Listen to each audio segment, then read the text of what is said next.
This is week 16 of the NFL, and in this Need to Know, we're talking receivers.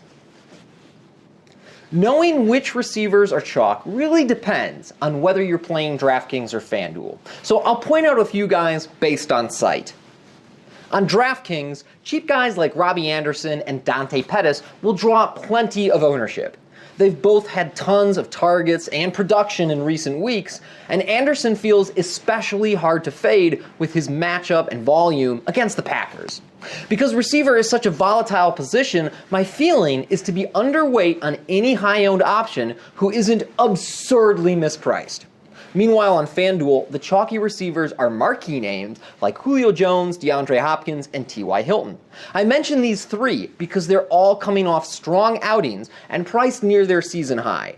So while I'd obviously stack them with their quarterback, these are three guys that I'd rather lean away from rather than into. Some pivots I like at the receiver position this week are Michael Thomas, Chris Godwin, and Alshon Jeffery. I'm all about getting players in the Superdome, especially when they're coming off a bad stretch of games. That's exactly what we have with Michael Thomas, who only has one decent fantasy score in the last month. I love this buy low opportunity on Thomas playing a competitive game at home where he's averaged 114 yards a game this season.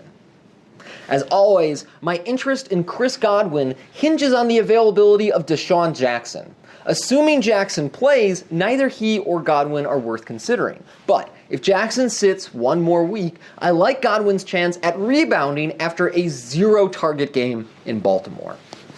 And I'm not entirely sure whether I believe Alshon Jeffery is a thing again.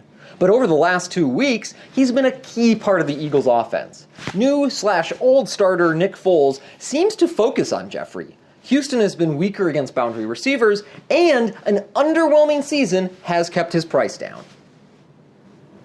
And for contrarian receivers this week, I like any of the Buffalo guys, plus Josh Reynolds. It's hard to single out any one Buffalo receiver on such an inefficient team. Zay Jones and Robert Foster have traded weeks as the explosive deep threat, and gadget man Isaiah McKenzie gets tons of targets plus a few carries. At their prices, any of them could go off against an up-and-down Patriots defense, but I'd be lying if I said I knew which one. And Josh Reynolds is a fairly DraftKings-specific play, since you'll want the PPR format with most slot receivers. The appeal of Reynolds is his volume, as he has 19 targets in his last 2 games, and gets the soft spot in the Cardinals secondary.